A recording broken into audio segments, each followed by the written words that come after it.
Hi, Eric Gibaud, ericgibaud.com, and today we're here again in front of this house. I actually presented it in my video about Urbex, but today we're going to do a photo shoot with Ruth. Ruth, I don't know you say it okay in English. In Instagram, her name is El Sombrero de Ruth. Ruth hat, because she always wears a hat, okay? You'll see that, okay? I'll leave you a link to her social networks in the description, and also with Pablo, who is a photographer. Actually, he helped me already in another video about the anamorphic lenses by Sururi, and is coming to assist me for holding flashes and things like this, and also recording the making of. But I will explain during this video the idea of the shooting, how it's made, and the gear I'm using, and all the technical side of it. So let's start. For the location, I had several options, but I really like this house, but I didn't want to do the typical fashion Urbex picture when you have the girl in among a lot of rubbish, all this, and graffiti, all this. I really wanted to work the outdoor. Why? Because I think for what I want to explain, it's a lot more interesting because I can mix ambient light, the clouds, the sky, and also the model. I will work with ambient light, obviously, and also with flash lighting, to make sure I've got the light I like on the model. I am so happy that it is cloudy. I really want to have dramatic clouds, so I will expose the sky about 1 or 2 stops lower than reality, so it will look more dramatic. It's about 1 o'clock right now, but we'll start shooting at 4:30, 5 o'clock, more or less. It means that the sun will be a bit over there, okay? It means that the lightest part of the cloud will be light, really white, and the darkest part will be even darker than right now, because I don't know why, when the sun is just on top, you have the lower part of the clouds, it is a lot darker, okay? So it will look even a lot more dramatic, okay? So this is the idea. We'll see. The sky is still like this in a couple of hours, but still, this is my idea, okay? I hope it will work as I planned, okay? What gear am I going to use? Well, basically, that could be marketing. I'm not paid by Olympus or OM System, but I've picked my OM1 by OM System. Why? I could have picked Micro Four Thirds. This is what I've chosen. I could have picked APS-C with my Fujifilm, or my full frame with Lumix that is recording this video right now, or I could also pick my medium format with Hasselblad. But I see so many people that are convinced that the larger the sensor, the better. For that kind of picture, what's important is lighting. This is the most important part. Doesn't matter what camera you're using. So I decided to use a camera that most people probably criticize because it's Micro Four Thirds, to show that you can make the same picture with this. The important is lighting, okay? Each system has its advantage and convenient, but you can do with anything as long as you know what you're doing, okay? So this is for the camera I'm going to use.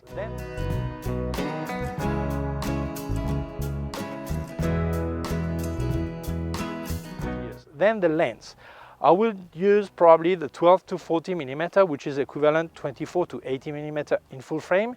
And for the flash, I will use my Westcott FJ400. Ruth is here, so we're going to make the pictures. Why this hat like this? Because I love the hat. Okay, I thought I was going to translate, but she speaks English. That's fine. No. ¿Y por qué ese look? Porque me encanta y porque creo que quedaría muy bien en este entorno. Well, she chose this style because she thinks it goes fine with the place, and well, we're going to see if that works. And behind the camera there we have Fat Pablo, is doing the making of and helping me. So let's start. Empezamos. Okay. One important point. You'll see Ruth, how she dresses. We'll have like a Western look, like maybe cowboy look. I'm not sure. She always wears a hat, and that's a big problem.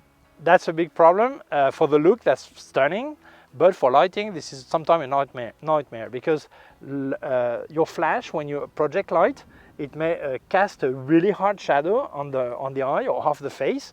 So that means you really need to fine tune, and this is why I will use a softbox, also by Westcott, the Rapid Box L, to make sure I cast a light that is softer. It will be a lot less harsh than if I use a bare flash or a direct sun, okay? So this is the idea. This is what I want to do, the way I want to look, okay? One thing that is important, although you may take care of the shadow, all this, Sometimes you have to play with the way she poses, so to fix exactly how high is going the shadow on her face, all this. But we'll see that as we do it, okay?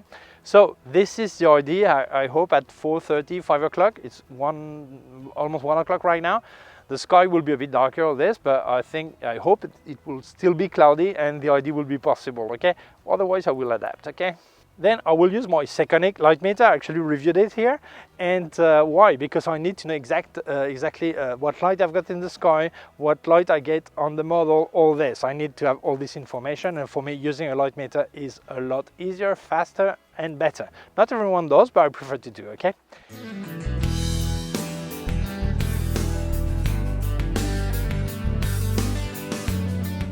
Most people, when they want to make picture with ambient light and flash, they concentrate on the flash and they forget about the ambient light. And this is a massive mistake.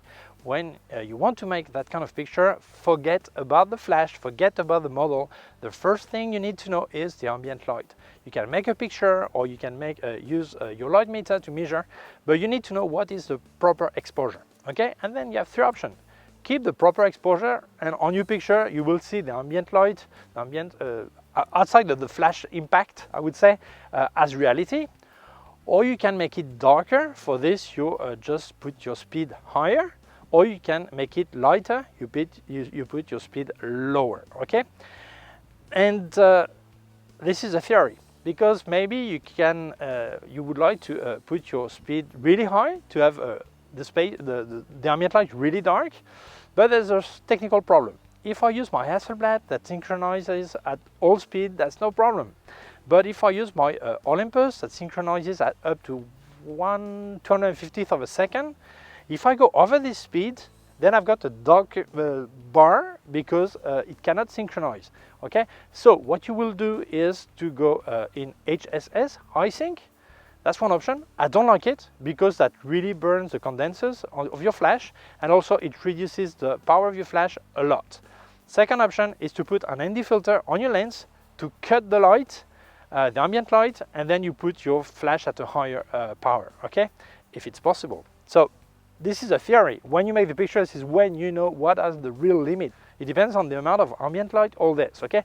But what's really, really important, you understand the way to work on it, is first you check the ambient light, and when you get it as you like, then you go on the flash unit and the model part and you see the lighting on your model. But the first thing to think about is the ambient light.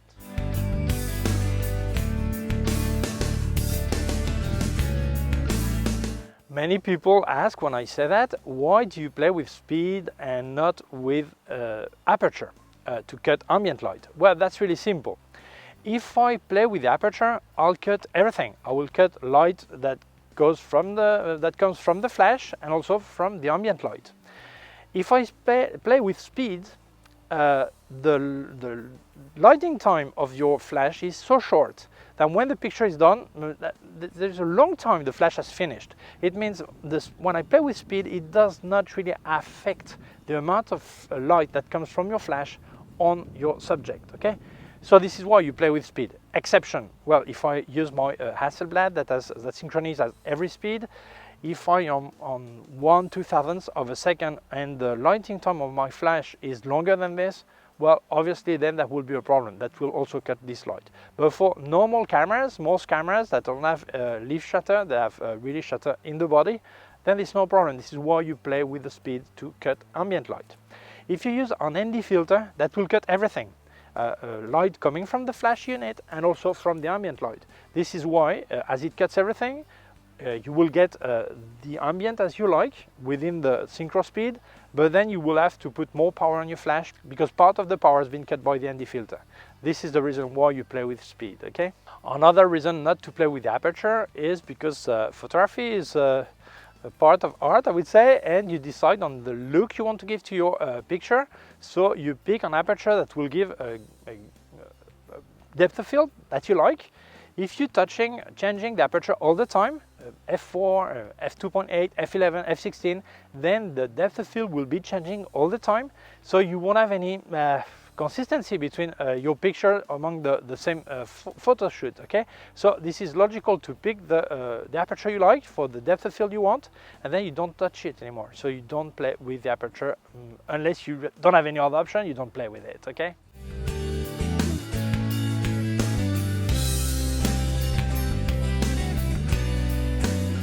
As I said before, if you have too much light, you can use an ND filter.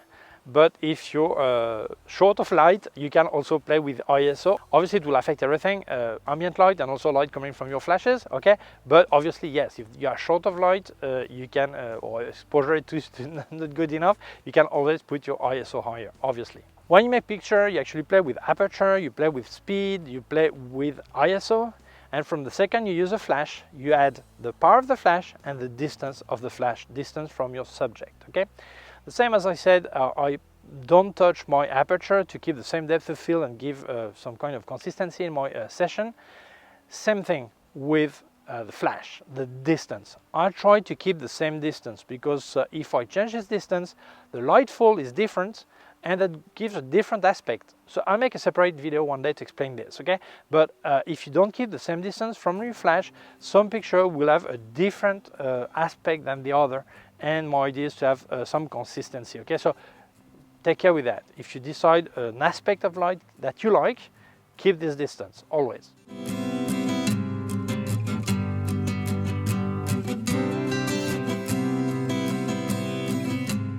We're going to save time before someone starts commenting this is inverse square of distance, all this, okay? This is what mathematics says. I'm going to tell you in English. This is a lot more easier. This is the distance, my flash, my subject. Every time you double the distance, you divide the amount of light by 4. Light, sound, anything in the air. Underwater is different, okay? So if I multiply by 2 the distance, I divide the amount of light that reaches by 4. If I shorten my distance by 2, I multiply it by 4, okay? I divide by 4, I multiply by 4. This is why this is really important to keep the same distance, because although you could adapt the amount of light, that will change the aspect, okay? But I'll make a separate video to explain this exactly and show you how it affects the amount of light, all this, and the light fall, all this, okay? But before you comment the square inverse, blah, blah, blah, all this, I said it, okay? Another reason why you should always take care about the distance between your subject and your flash is because the smaller the light source, the harsher the shadows, okay? People say hard light, and I think this is a wrong term. This is the official term, but people then they confuse with overexposed. Hard light, this is not this. Hard light is really harsh shadows. You really have a shadow in your nose here, or your neck, or whatever that is really marked. You really see a shadow that is really strong, really, you have really defined, okay? So when you use a softbox, this make the light source a lot larger. That makes the shadows a lot smoother, a lot more diffuse. But if you go away, you put away the light source, then the relative size is getting smaller, and then the light is getting harsher again, okay? So the maximum distance you can use a softbox before it starts losing its effect is twice the diameter. If I've got a softbox of 1 meter, up to 2 meters, that's efficient. From there, it doesn't change really quick, but bit by bit, shadows become hard again, really harsh, okay? So this is why when I see someone with a softbox of 1 meter diameter and he places it at 5 or 6 meters, this is nonsense. That doesn't help at all. That sends lights, but doesn't help to get shadows softer, okay? So when you've decided the light fall you want and the way you want your shadows to be soft or harsh or whatever you decide, okay? Then keep this distance, so you will have some harmony, you will have some consistency between your pictures. The softness of your shadows or the harshness, depend what you want to do, will keep the same during all your photo shoot, okay? So this is another reason why you should watch the distance always.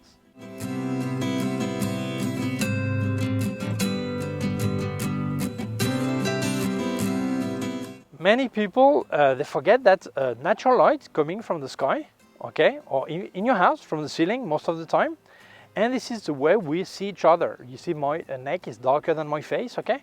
So it means if I put my light too low or lower than my face, that doesn't look nice. And I see so many people putting light just at face level.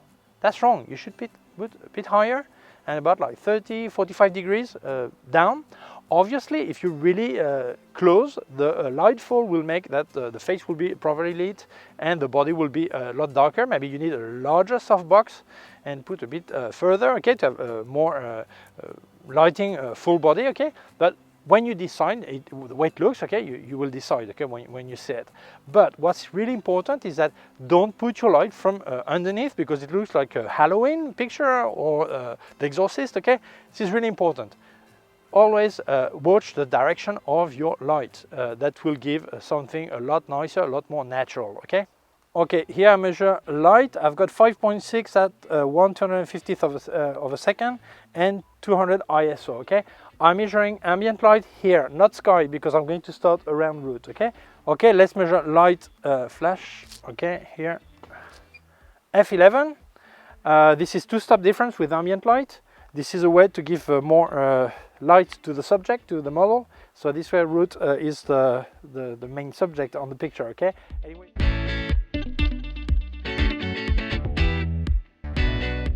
Okay, I'm using this flash as main light, and here on this side the sun is just above the sky, above the clouds, okay. It means I've got a lot of light on this side, so I use this as main light and the natural light as fill light, okay. This is why they're placed opposite, okay.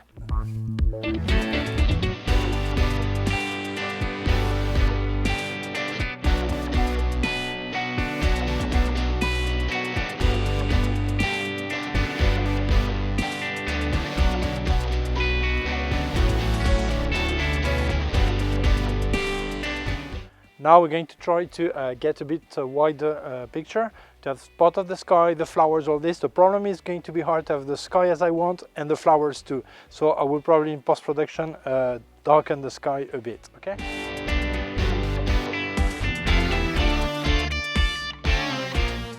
So that's it. Thank you so much, Ruth. Did you like it? Yes. Yes, she did. So I hope we will make some more pictures soon, and maybe a fashion film or something. And what we're going to call Pablo is the man in charge of autofocus. Okay, so bye. Bye. See you soon, bye. So thank you so much to Ruth and Pablo, who just said bye to you, okay? Thank you to you for watching the video. I hope you liked it. If you feel it may interest other people, please share it on social networks. If you have not done it yet, please subscribe to my YouTube channel. Small button, and here's a small bell. If you click on the bell, get notified when I upload a new video.